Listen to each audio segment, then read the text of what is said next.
পঞ্চম শ্রেণীর প্রিয় শিক্ষার্থীরা, আশা করি তোমরা সকলেই ভালো আছো। শিক্ষী একাডেমিতে তোমাদের সবাইকে স্বাগতম। শিক্ষার্থীরা, আজকের এই ক্লাসটিতে আমরা আলোচনা করব তোমাদের বাংলা বিষয়টি থেকে। আর শুরুতেই আমি আলোচনা করব তোমাদের বাংলা বইয়ের প্রথম যে অধ্যায়টি রয়েছে, অর্থাৎ বৈচিত্র্যময় বাংলাদেশ অধ্যায়টি থেকে। তো চলো আমরা অধ্যায়টিতে চলে যাই। আমি তোমাদেরকে এই ক্লাসটির মাধ্যমে এই পুরো অধ্যায়টি থেকে যে কাজগুলো দেওয়া হয়েছে, এই প্রতিটি কাজের সমাধান দেখিয়ে দিব।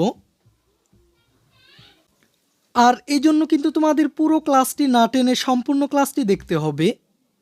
আর তোমরা যদি আমাদের এই চ্যানেলে নতুন হয়ে থাকো, তাহলে প্রথমে এই চ্যানেলটিকে সাবস্ক্রাইব করে রাখবে। এখন শুরুতে আমরা এই অধ্যায়টি সম্পর্কে বিস্তারিত জানব। বৈচিত্র্যময় বাংলাদেশ। আমাদের দেশের নাম বাংলাদেশ। এদেশের মানুষের রয়েছে নানা রকম বৈচিত্র্য। বাংলাদেশের বেশিরভাগ মানুষ বাংলায় কথা বলে, তবে বাংলা ছাড়াও এদেশে আরও কয়েকটি ভাষা রয়েছে। শিক্ষার্থীরা, এই ভাষাগুলো তোমরা অবশ্যই খেয়াল করবে। ভাষাগুলো হচ্ছে চাকমা, মারমা, ককবরক, ওরাও, মান্দি, সাঁওতালি ইত্যাদি। আমাদের দেশে বাংলা ছাড়া এই ভাষাগুলোও রয়েছে। আর সবাই নিজের মাতৃভাষায় কথা বলতে পছন্দ করে। বাংলাভাষী মানুষেরা বাঙালি নামে পরিচিত। এর মানে হচ্ছে যেসব মানুষেরা বাংলা ভাষায় কথা বলে তারা বাঙালি নামে পরিচিত। বাংলাদেশের পার্বত্য জেলাগুলোতে ক্ষুদ্র জাতিগোষ্ঠীর মানুষ বসবাস করে। এদের কেউ চাকমা, কেউ মারমা, কেউ মুরং, কেউ তঞ্চঙ্গা। শিক্ষার্থীরা, এগুলো হচ্ছে বিভিন্ন জাতিগোষ্ঠীর নাম। কেউ আবার অন্য জাতির। রাজশাহী, দিনাজপুর ও রংপুর জেলায় সাঁওতাল ও রাজবংশীদের বসবাস। এছাড়াও ময়মনসিংহ অঞ্চলে বসবাস করে গারো সম্প্রদায়ের মানুষ, এবং সিলেটে রয়েছে মণিপুরী সম্প্রদায়ে। শিক্ষার্থীরা, এখান থেকে তোমরা মনে রাখবে কোন কোন সম্প্রদায় কোন কোন অঞ্চলে বসবাস করে। মাতৃভাষার বৈচিত্র্যের পাশাপাশি এদেশে রয়েছে ধর্মের বৈচিত্র্য। এদেশে প্রধান ধর্মীয় সম্প্রদায় হলো মুসলিম, হিন্দু, বৌদ্ধ আর খ্রিস্টান। মুসলমানদের প্রধান ধর্মীয় উৎসব ঈদুল ফিতর ও ঈদুল আজহা। এছাড়াও হিন্দুদের প্রধান ধর্মীয় উৎসব দুর্গাপূজা, বৌদ্ধদের বুদ্ধ পূর্ণিমা, আর খ্রিস্টানদের রয়েছে বড়দিন। তো আমরা কিন্তু এখান থেকে বিভিন্ন সম্প্রদায়ের প্রধান ধর্মীয় উৎসবগুলো সম্পর্কে জানতে পারলাম। আমাদের মুসলমানদের প্রধান ধর্মীয় উৎসব হচ্ছে ঈদুল ফিতর এবং ঈদুল আজহা। এছাড়াও হিন্দুদের প্রধান ধর্মীয় উৎসব দুর্গাপূজা, আর বৌদ্ধদের প্রধান ধর্মীয় উৎসব বুদ্ধ পূর্ণিমা, এবং খ্রিস্টানদের সবচেয়ে বড় উৎসব হচ্ছে বড়দিন। এভাবে এদেশের সব ধর্মের মানুষ মিলেমিশে বসবাস করে। এগুলোর বাইরেও আরও কিছু উৎসব উদযাপন করা হয়, যেমন পহেলা বৈশাখে উদযাপিত হয় বাংলা নববর্ষ, এবং এই একই সময়ে রাখাইনদের উৎসবের নাম সাংরাই, আর চাকমাদের উৎসবের নাম বিজু। শিক্ষার্থীরা, আমরা এখান থেকে আরও জানতে পারলাম রাখাইনদের উৎসবের নাম হচ্ছে সাংরাই, আর চাকমাদের প্রধান উৎসবের নাম হচ্ছে বিজু। বাংলাদেশে অনেক পেশার মানুষ আছে, যেমন কৃষক, জেলে, কামার, কুমার, তাঁতি ইত্যাদি। মানুষ যে কাজ করে জীবিকা নির্বাহ করে সেই কাজকেই তার পেশা বলে। তো শিক্ষার্থীরা, এখান থেকে নিশ্চয়ই তোমরা বুঝতে পারলে যে পেশা কাকে বলা হয়। ফসলের মাঠে কৃষক লাঙল বা ট্রাক্টর দিয়ে চাষ করেন। জেলেরা জাল দিয়ে মাছ ধরেন। কামার আগুন, হাপড় আর হাতুড়ির সাহায্যে লোহার জিনিস তৈরি করেন। কুমার নরম কাদামাটি দিয়ে চাকায় ঘুরিয়ে মাটির হাঁড়িকুড়ি তৈরি করেন। আর তাঁতিরা কাপড় বোনেন। এছাড়াও বাংলাদেশের শহর ও গ্রামে আরও নানা পেশার মানুষ দেখা যায়। সব পেশার মানুষই পরিশ্রমী। তাদের শ্রম বাংলাদেশকে সমৃদ্ধ করেছে। বাংলাদেশের মানুষের পোশাক পরিচ্ছেদেও বৈচিত্র্য আছে।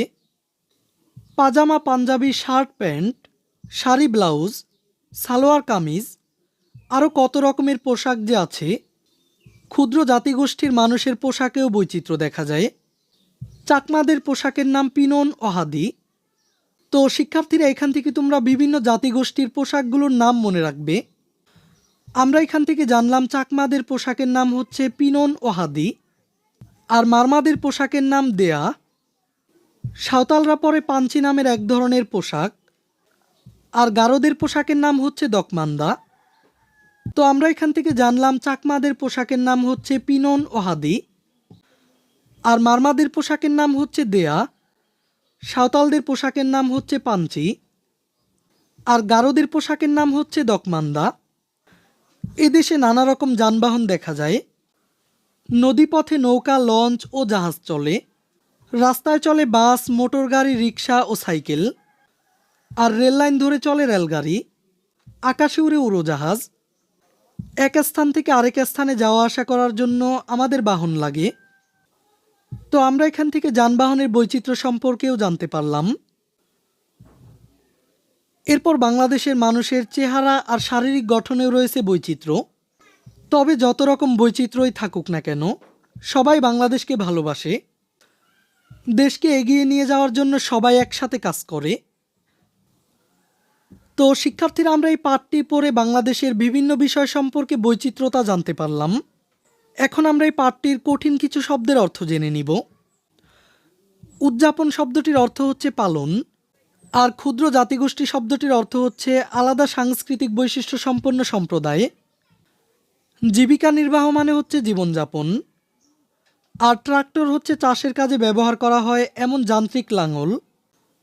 বৈচিত্র্য মানে হচ্ছে নানান ধরন। স্বাচ্ছন্দ্য মানে হচ্ছে আরাম বা স্বস্তি। হাঁড়িকুড়ি মানে হচ্ছে হাঁড়ি, কলসি ইত্যাদি।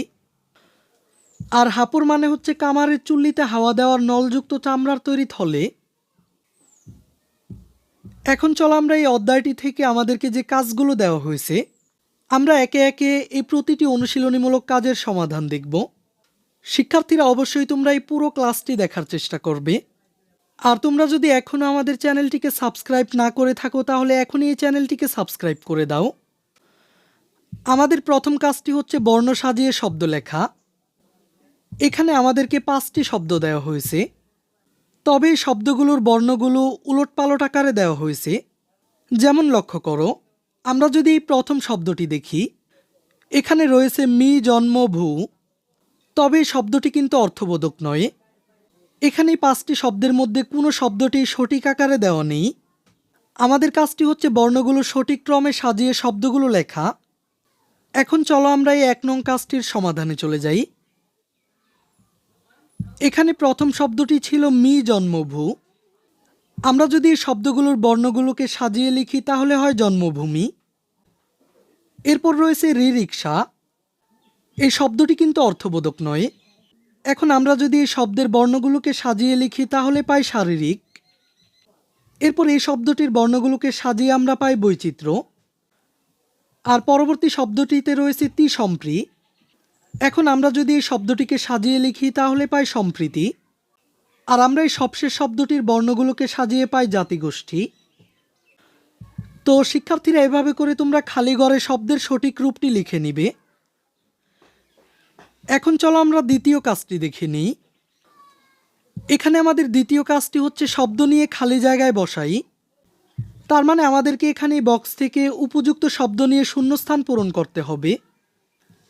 যেমন এখানে আমাদেরকে লিখতে হবে এদেশে নানা ধরনের কি আছে। এরপর বৈচিত্র্য আর ভিন্নতায় এদেশকে কি করেছে। আর গয়ের এখানে লিখতে হবে কি ধরে রেলগাড়ি চলে। আর আমাদেরকে এখানে ঘয়ের শূন্যস্থানে লিখতে হবে চাকমাদের যেমন বিজু উৎসব রয়েছে, রাখাইনদের কি রয়েছে।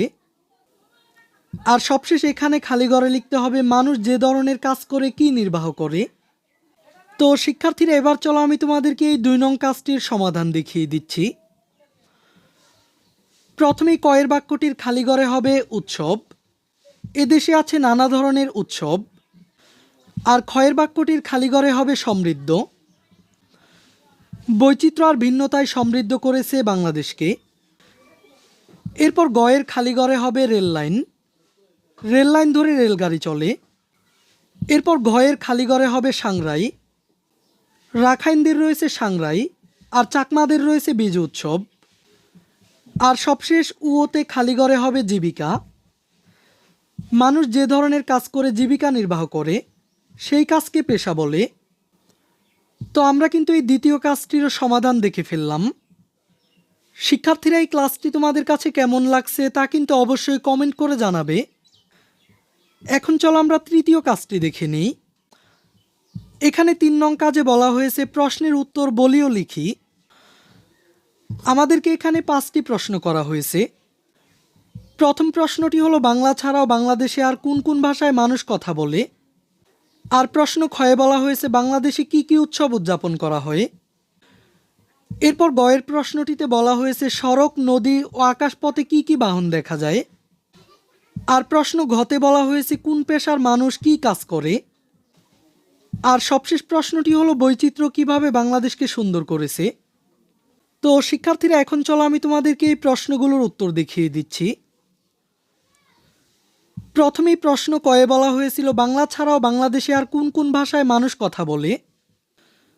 উত্তরটি হলো বাংলা ছাড়াও বাংলাদেশে বিভিন্ন ক্ষুদ্র নৃগোষ্ঠীর মানুষ তাদের নিজস্ব ভাষায় কথা বলে।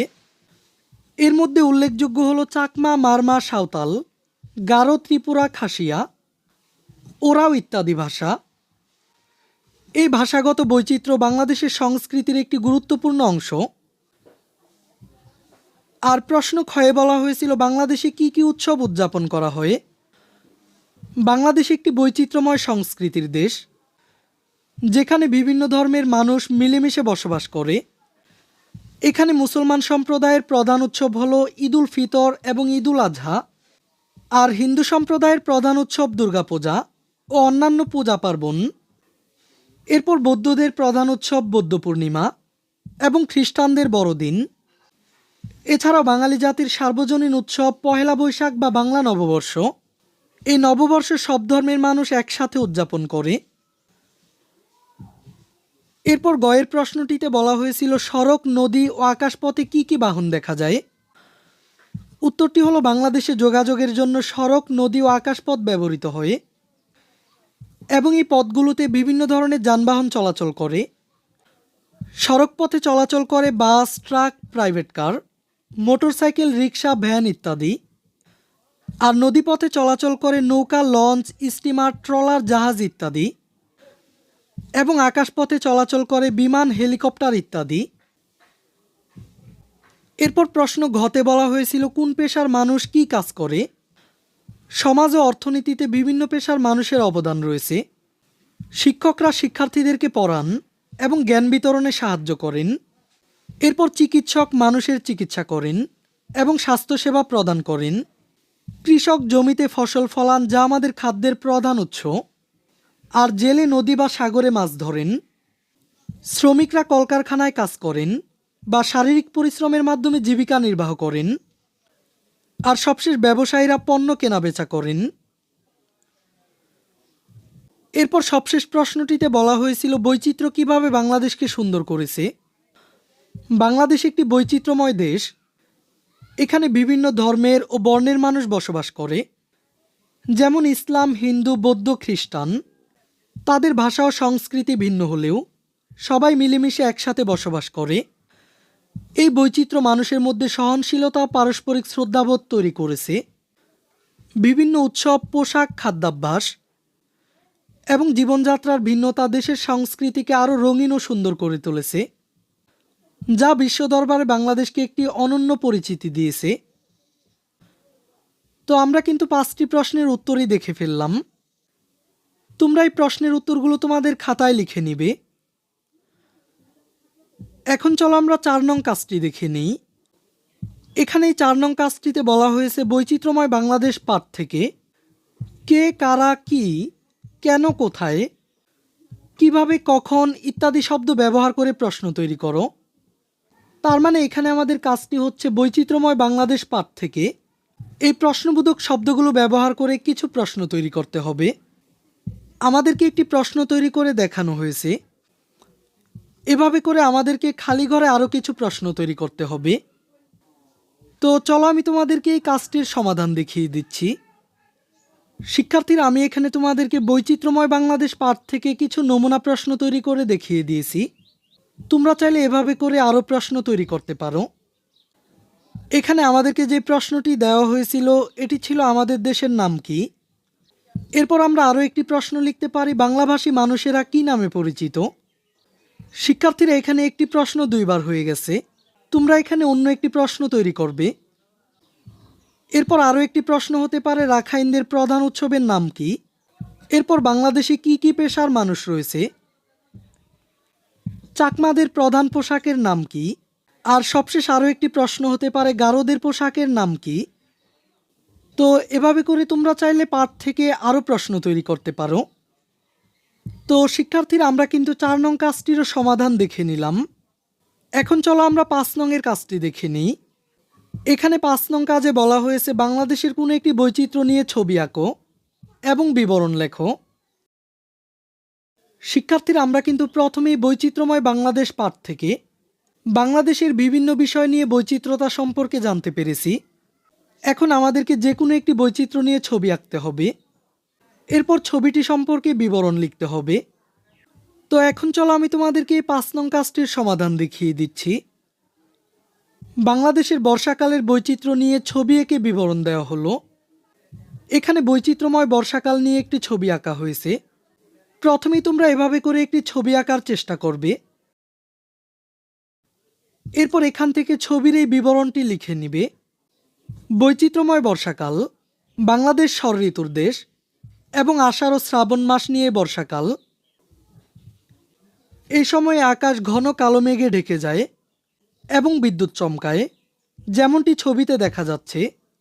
গ্রীষ্মের দাবদাহের পর বর্ষার আগমন প্রকৃতিতে নতুন প্রাণের সঞ্চার করে, চারপাশ সবুজে ভরে ওঠে। নদী নালা খালবিল পানিতে টইটুম্বুর হয়ে যায়। এরপর গ্রামের বাড়িগুলোর চারপাশে পানি জমে যায়। ছবিতে দেখা যাচ্ছে মানুষ নৌকা ব্যবহার করে যাতায়াত করছে। অনেক সময় বৃষ্টির কারণে মানুষের স্বাভাবিক জীবনযাত্রা কিছুটা ব্যাহত হয়। বর্ষাকাল ধান চাষের জন্য খুব গুরুত্বপূর্ণ। এই ঋতুকে ঘিরে অনেক গান, কবিতা ও গল্প রচিত হয়েছে। এই ঋতুতে প্রকৃতির এক ভিন্ন রূপ দেখা যায়, যা খুবই বৈচিত্র্যময়। তো আমরা কিন্তু একটি বৈচিত্র্য নিয়ে ছবি এবং বিবরণ দেখে নিলাম। শিক্ষার্থীরা, এবার চলো আমরা এই অধ্যায়টি থেকে সবশেষ যে কাজটি দেওয়া হয়েছে, এই 6 নং কাজটির সমাধান দেখে নিই। এখানে 6 নং কাজটিতে বলা হয়েছে জোড়ায় বসে শব্দ নিয়ে খেলি। প্রথমে একজন একটি শব্দ লিখবে, এরপর অন্যজন শব্দের শেষ ব্যঞ্জনবর্ণ দিয়ে আরেকটি শব্দ লিখবে, আর এভাবেই খেলাটি চলতে থাকবে।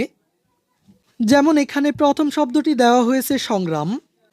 এই শব্দটির সবশেষ ব্যঞ্জনবর্ণ হচ্ছে ম, আর ম দিয়ে পরবর্তী শব্দটি হচ্ছে মচমচে। আর এই মচমচে শব্দটির সবশেষ ব্যঞ্জনবর্ণ হচ্ছে চ। এই চ দিয়ে পরবর্তী শব্দটি হচ্ছে চালাকি। এখন এই চালাকি শব্দটির সবশেষ ব্যঞ্জনবর্ণ হচ্ছে ক। তার মানে আমাদেরকে পরবর্তী শব্দটি তৈরি করতে হবে ক দিয়ে। তো এভাবে করে চলো আমরা এই ছকের বাকি শব্দগুলো খুঁজে বের করি। এখানে চালাকি শব্দের সবশেষ ব্যঞ্জনবর্ণটি ছিল ক, আর এই ক দিয়ে পরবর্তী শব্দটি হচ্ছে কলম। কলম শব্দটির সবশেষ ব্যঞ্জনবর্ণ হচ্ছে ম। ম দিয়ে পরবর্তী শব্দটি হচ্ছে মাছ। এরপর মাছ শব্দটির সবশেষ ব্যঞ্জনবর্ণ হচ্ছে ছ। এই ছ দিয়ে পরবর্তী শব্দটি হচ্ছে ছবি। এখানে ছবি শব্দের সবশেষে রয়েছে ব। ব দিয়ে পরবর্তী শব্দটি হচ্ছে বৈশাখ। আর বৈশাখ শব্দের সবশেষ খ দিয়ে পরবর্তী শব্দটি হচ্ছে খাল। এরপর খাল শব্দের সবশেষ ব্যঞ্জনবর্ণটি হচ্ছে ল। আর এই ল দিয়ে পরবর্তী শব্দটি হচ্ছে লতা। এরপর লতা শব্দটির সবশেষ ত দিয়ে তবলা। তবলা শব্দটির ল দিয়ে লজ্জা। আর লজ্জা শব্দটির বর্গীয় জ দিয়ে জল। জল শব্দটির ল দিয়ে লকেট। লকেট শব্দটির ট দিয়ে টগর। এরপর টগর শব্দটির সবশেষ র দিয়ে রাত। একইভাবে রাত শব্দটির সবশেষ ত দিয়ে তেঁতুল। তেঁতুল শব্দটির সবশেষ ল দিয়ে ললিত। একইভাবে ললিত শব্দটির সবশেষ ত দিয়ে তখন। তখন শব্দটির সবশেষ ন দিয়ে নদী। এরপর নদী শব্দটির সবশেষ দ দিয়ে দরজা। দরজা শব্দটির বর্গীয় জ দিয়ে জমি। এরপর জমি শব্দটির ম দিয়ে মাঠ। মাঠ শব্দটির সবশেষ ঠ দিয়ে ঠোঁট। আর ঠোঁট শব্দটির সবশেষ ট দিয়ে টাকা। আর টাকা শব্দটির সবশেষ ক দিয়ে কবিতা। তো এভাবে করে তোমরা খেলাটি খেলতে পারো। শিক্ষার্থীরা, আমরা একে একে এই অধ্যায়টির সকল কাজগুলোর সমাধান দেখে ফেললাম। আমরা পরবর্তী ক্লাসটি শুরু করব পরবর্তী অধ্যায়টি থেকে, অর্থাৎ তিতুমির পাঠ থেকে। এই ক্লাসটি তোমাদের কাছে কেমন লেগেছে তা আমাদেরকে কমেন্ট করে জানিয়ে দাও। আর পরবর্তী ক্লাসটি পাওয়ার জন্য এই চ্যানেলটিকে এখনই সাবস্ক্রাইব করে রাখো।